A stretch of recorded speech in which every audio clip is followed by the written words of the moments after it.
أعوذ بالله من الشيطان الرجيم. بسم الله الرحمن الرحيم. يا أيها الذين آمنوا اذكروا نعمة الله عليكم إذ هم قوم أن يبسطوا إليكم أيديهم فكف أيديهم عنكم واتقوا الله وعلى الله فليتوكل المؤمنون. ولقد أخذ الله ميثاق بني إسرائيل وبعثنا منهم 12 نقيبا وقال الله إني معكم لئن أقمتم الصلاة وآتيتم الزكاة وآمنتم برسلي وعزرتموهم وأقرضتم الله قرضا حسنا لأكفرن عنكم سيئاتكم ولأدخلنكم جنات تجري من تحتها الأنهار فمن كفر بعد ذلك منكم فقد ضل سواء السبيل. نننی درس کی بھائی انشاءاللہ العزیز سورۃ مائدہ پارہ نمبر 6 رکو نمبر 2 اور 3 آیات نمبر 11 اور 12 دو آیاتونه چې دی نو هغه به ویلې کېږي. اوس دې نه مخکې الله جل جلاله چې دی نو هغه فرمایل چې الله پاک ستاسو نه وعده اخیستې ده، هغې وعدې چې دی نو پاسداري وکړئ. نو چې څوک د دغې وعدې پاسداري وکړي نو د دغې کسانو سره به د الله جل جلاله مدد چې دی نو هغه به شاملي حال وي. اوس په هغې باندې الله جل جلاله تذکره کوي،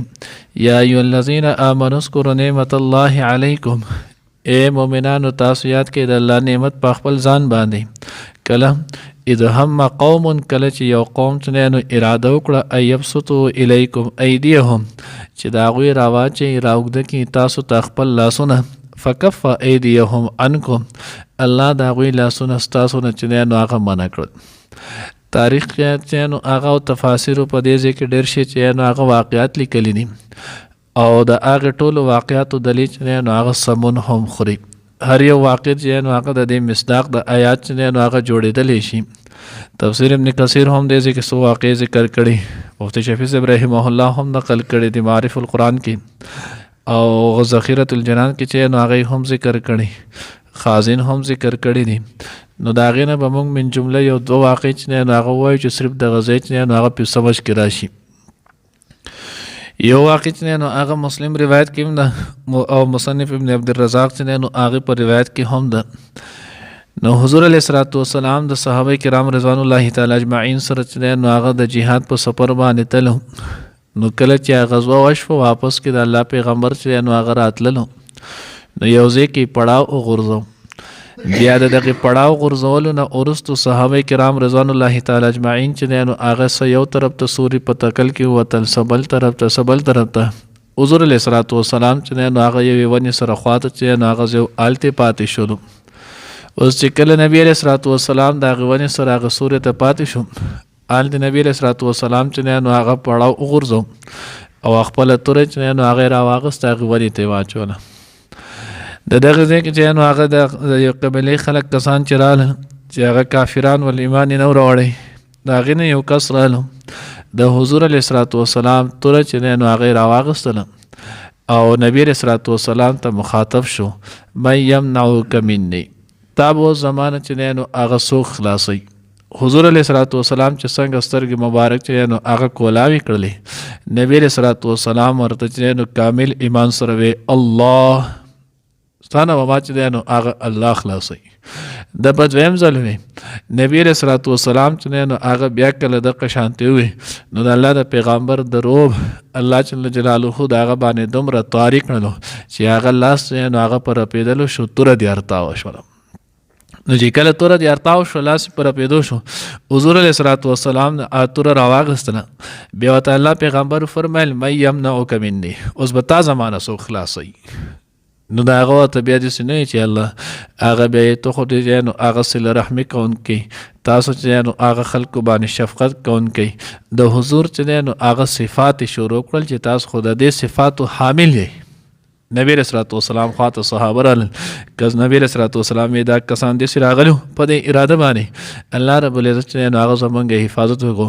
بیا د الله پیغمبر وی زه ما تاسو ټول د الله لپاره معاف کړي. نو الله وی چې نو هغه کله چې دا غوي اذ هم قوم ان يبسطوا اليكم نو دا واقع هم ده تفسیر ذخیرة الجنان کې چې نو هغه بل واقع لیکلی ده ځکه د کافرو هر وخت چې نو هغه دا به منسوبه وه چې په څه ډول باندې چې نو دا مسلمانان ختم کړی شي نو د هغوی دا واقع ذکر کړل هغوی چې حضور مکه مکرمه کې یو مقام هغې ته ویلی کېدو خیب بنو کنانه نو خیب بنو کنانه کې نو هغه د دغه قریشو یو لوی غټ چې نو هغه مجلس و دیره وه نو په هغې دیره کې په هغې کې به دوی کېناستلو مسلمانانو خلاف چې نو هغه مختلف مشورې به یې کولې د یو پیره چې نو هغه راجمع شولو دوی مشوره وکړله چې دا حضور علیه الصلاة والسلام ملګري دا خو ورځ ته ورځ چې نو هغه سیوا کېږي نو د دوی چې نو هغه د ختمولو د دوی د رکا وهلو څه ترتیب جوړو نو بعض به کې جذباتي غوندې کسانو هغوی وی داسې به وکړو قطع نظر د خپلولۍ نه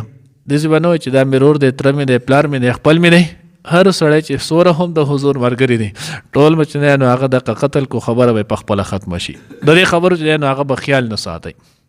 نو بیا به که څه کسان وایي چې نه دا خبرې مه کوئ یو خو دا حرم دی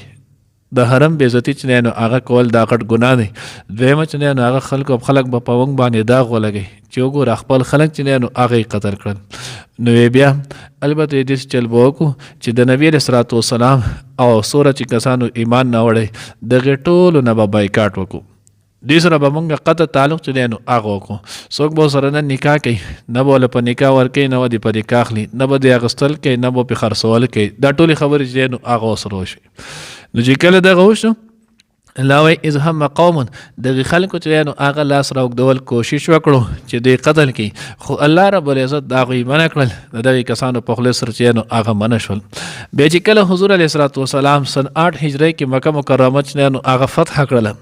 په هغه وخت کې زبیر بن عوام رضی الله تعالی عنه سره چې نو هغه جنډه وه د هغه نبي علیه الصلاة والسلام ته د الله رسوله د اسلام دا جنډه چې نو هغه اوس په کم ځای باندې ولګو نبي علیه الصلاة والسلام ورته لاړ شه په خیب بنو کنانه باندې ولګو هغه ځای باندې ولګو چې دې خلکو به دغه ځای کې زموږ نه بایکاټ کړو او دوی په موږ باندې چې نو هغه د دنیا د تنګولو کوشش کړو لاړ شه نن په هغه ځای جنډه ولګو چې دا ځای الله چاله ورکو نو الله رب العزت چې نو حدیث نور به کوم ډېر شي واقعیت دي بهر خو دغه چې نو هغې مقصود دی چې دغه کله تاسو په وعده باندې پوره وئ کومه وعده چې ستاسو نه الله پاک اخیستې وه په لا اله الا الله محمد رسول الله کې نو الله ستاسو داسې مدد کولو واتقوا الله وعلى الله فليتوكل المؤمنون نو الله وی د الله نه ویریږئ او دا صرف د حضور علیه الصلاة والسلام یا صحابه سره خاص نه بلکې چا چې هم د هغوی په شانتې د الله په ذات باندې توکل پیدا کړو د هغوی ته هم دغه حق حاصل وي دغه د الله مدد الله نصرت چې نو هغوی ته به میلایږي دویم آیت دویم رکوع کې الله پاک وایي لقد اخذ الله میثاق بني اسرائیل الله وایي موږ چې نو هغه وعده اخیستې د بني اسرائیلو نه مخکې موږ ویلو چې اسرا چې نو هغه بني ته ویلی کېږي ایل چې نو هغه اسرا ابد ته ویلی کېږي او ایل چې نو هغه لفظ الله دی په عبرانۍ ژبه کې نو معنی د دې دا د عبدالله نو د یعقوب علیه الصلاة والسلام یو نوم چې نو هغه سولو عبدالله ولو بني اسرائیل نو اسرائیل اولاد یعقوب علیه السلام اولاد بیا موږ ویلو د یعقوب علیه الصلاة والسلام 12 زامن ول حضرت یوسف علیه الصلاة والسلام هم په هغې کې بنیامین و یهودا وغیره ذالک نو دغه 12 زامن ول دغه 12 زامنو نه بیا الله رب العزت چې نو هغه 12 قبیلې جوړې کړي نو الله وایي موږ چې کله واعده واخیسته د بني اسرائیلو نه وبعثنا منهم 12 نقیبه او مونږ جوړ کولو په دې کې چې نو هغه 12 چې نو هغه سرداران نو د هرې قبیلې خپل یو سردار وړې مړې چې نو هغه مسلې به راتلې هغه به د هغوی په خپله حل کولې کله به چې غټه مسله راله نو بیا به حضرت موسی علیه الصلاة والسلام له راتله نو دې ته هم الله پاک ویلو قال الله انی معکم زه به ستاسو سره زما مدد چې نو هغه به ستاسو سره وي د الله د ذات سره چې څنګه ښایي خو شرط دا دی لئن اقمتم الصلاة واتیتم الزکاة وآمنتم برسلي وعزرتموهم دا څو خبرې چې نو هغه ولا شرط دی که تاسو په دې خبرو باندې عمل کولو نو بیا به ستاسو سره زما مدد او نصرت چې نو هغه شامل حال وي او که دا مو نه کولو نو بیا به تاسو سره چې نو د الله پاک وي زما مدد شامل حال نه نمبر 1 ان اقمتم الصلاة که تاسو مونځ چې نو هغه قایم کو د مونځ پابندي چې نو هغه مو وکړله مونځ چې نو هغه وکړو اوس مونځ کې چې نو هغه لاپرواهي او کوتاهي ډیره زیاته نه. صغیرة الجنان کې دی نو حدیث نقل کړی مفهوم یې دا دی حضور علیه الصلاة والسلام یې زه په خپل امت باندې د ټولو نه زیات په دې خبرېږم چې دوی په منځ کې لاپرواهي کوي او نن وګورئ حق خبره ده څومره چې دی نو هغه په منځ کې لاپرواهي کوي. یو محلي ته سړی وګورئ خلک چې دی نو هغه پښتو متل نه پخوا مشران یې په شمار باندې شمارلی کېږي نه او په کار کې ښکارلی کېږي نه. نو چې شمارې نو په شمار باندې چې دی نو ان راځي خو د کار پکې چې نو انې نو دومره واړه دومره لوی دوی چې دی نو هغه کسان خو چې د منځ ټایم شي نو سړی حیران شي چې د خلکو چېرته لاړه. نو د دې وجه نه الله پیغمبر مخکې نه ویلي چې زه زما په خپل امت باندې د دې خبرې نه یېرېږم چې دوی به په منځ کې چې نو هغه لاپرواهي کوي. الان کې دا حقوق الله نه دي او دا مخکې موږ دا مسله چې نو هغه ویلي وه فقهاو چې نو هغه ذکر کړی چې حقوق الله نه ته ادا کړي نه صرف په توبه باندې ګورې نه معاف کېږي. منځ ته په ذمه باندې چې نو هغه پاتې دی منځ نه کوي زکات نو هغه نه ورکوي او توبه صرف وباسي نو داسې الله نه معاف کوي. پاتې کړی نه دی قضا شوی ده نه دی بیا د هغې قضا چې نو هغه ته وکړله او بیا په دغې تاخیر او سستۍ باندې الله پاک ته توبه وباسي نو الله پاک چې نو هغه معاف کوي. که داسې نه نو الله چې نو هغه بیا نه معاف کوي. دویم شرط واتیتم الزکات او تاسو ادا کړئ چې نو هغه زکات لره چې تاسو ادا کوئ چې نو هغه زکات و آمنتم برسلی او ایمان راوړئ تاسو چې نو هغه زما په پیغمبرانو باندې څومره پیغمبران چې نو هغه راځي په دې ټولو پیغمبرانو باندې ایمان راوړئ و عزرتموهم او د دغې پیغمبرانو تاسو مدد وکړئ د هغوی عزت وساتئ د هغوی خیال چې دی نو هغه وساتئ و اقرضتم الله قرضا او پنځم چې دی نو هغه دا چې تاسو الله پاک له قرض ورکړئ قرض حسنه. نو اوس دلته نه چې نو حضرات فرمایي وایي دې نه مخکې اتیتم الزکات کې خدا تیر شو نو وایي ګورې دا یاد ساتئ د مال حق چې دی نو هغه صرف زکات ادا کول نه دي. د مال یو حق چې دی نو هغه زکات دی چې هغه فرض دی. یو د مال حق چې دی نو هغه فرض کفایه دی محلي جماعت جوړولو د دې نو هغه غالبا یو پیر موږ ویلي هم دا مسله د محلي جماعت د محلي د کورونه به ټول نه ښکلي که نه نو بیا پې خلک ګناهګار دی دا به ټول نه چې نو هغه بهترین وي دې کې به هر سہولت چې نو هغه به مهیا وي. مالک خلک دی جماعت چې نو د هغوی نه کافي کېږي دا پې ورکوټی دی یا چې نو هغه محلې کې د سره جماعت نشته دا په دغې جماعت په دغې خلکو باندې د دې چې نو انتظام جماعت جوړول دا برابرول دا فرض کفایه دي. که دا دوی ونه کړلو ټوله محله چې نو هغه پې ګناهګار ده. که چند کسانو دغه فریضه ادا کړله د ټولو ذمه چې نو هغه فارغ شو. دغه شانته چې نو هغه دیني درسګاه جوړول مدرسه چې نو هغه جوړول دا اول د حکومت وخت چې نو هغه ذمہواري ده. که هغه نه کوي نو بیا د دغه خلکو باندې چې نو هغه د ذمہواري چې نو هغه عاید ده ځکه دوی به خپل دیني درسګاه چې نو هغه به جوړي چې پای کې دوی د الله پاک دین او شریعت چې نو هغه زده کوي. دا به دوی باندې فرض کفایه دی دا به کوي که یې نه کړلو نو د خلک چې نو هغه پې ګناهګار دی. نو ځکه دغه شانته نو هغه د غریب خیال ساتل د بجانو هغه ناچاره چې نو هغه خیال ساتل نو دی وجه نه الله وی واقرضتم الله قرضا حسنا چې تاسو ورکړئ الله پاک له قرض حسن. نو هلن کې الله پاک د دې نه قرض تعبیر دا په دې وجه وکړو څنګه چې سړی ته قرض واپس میلایږي دغه شانتې به الله پاک د خپل کرم باندې چې نو هغه تعالی د دې عوض هم بیا درکوي او څو چنده چې دی نو هغه به دله سیوا درکړي.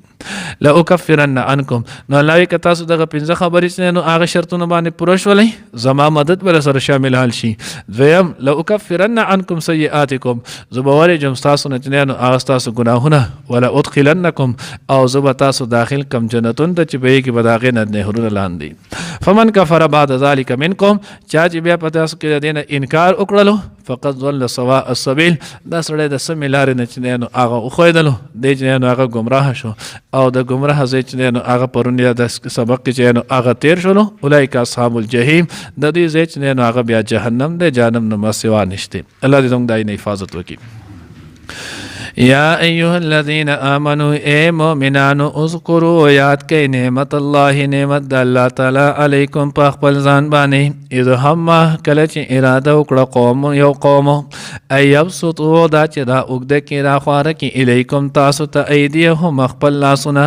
فکف ایدیهم نو ناغه منع کړل یعنی الله ایدیهم دا غوی لاسونه عنکم لتاسونه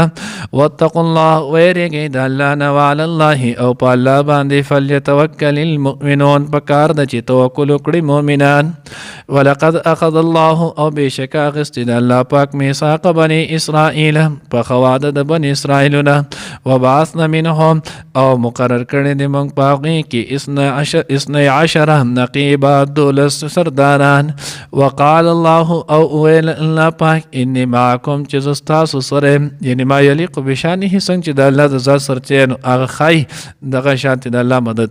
لئن اقمتم الصلاه کچری تاسو قائم کړو منځو واتیتم الزکات او ادا کړو تاسو زکات وامنتم برسلی او ایمان وراوړو تاسو زما پر رسولانو وازرتموهم او تاسو دغوی مدد وکړو واقرضتم الله قرضا حسنا او تاسو قرض ورکړو تاسو قرض الله پاک ته قرض حسنه خولي لاکفرن عنکم نو ضرور بزول لرکم تاسو نو وبرجم تاسو نه سیئاتکم تاسو گناهونه ولا ادخلنکم او خامخاز به داخل کرم تاسو لره جنات باغونو ته تجری چې بیغه من تحتها الانهار لاندې داغینه نهرونه فمن کفر بیا چا چې کفر وکړو انکار وکړو بعد ذالک ورسته د دین منکم لتاسونه فقد ظلنوا اغه گمراه شولو سوا السبیل د سمیل رنا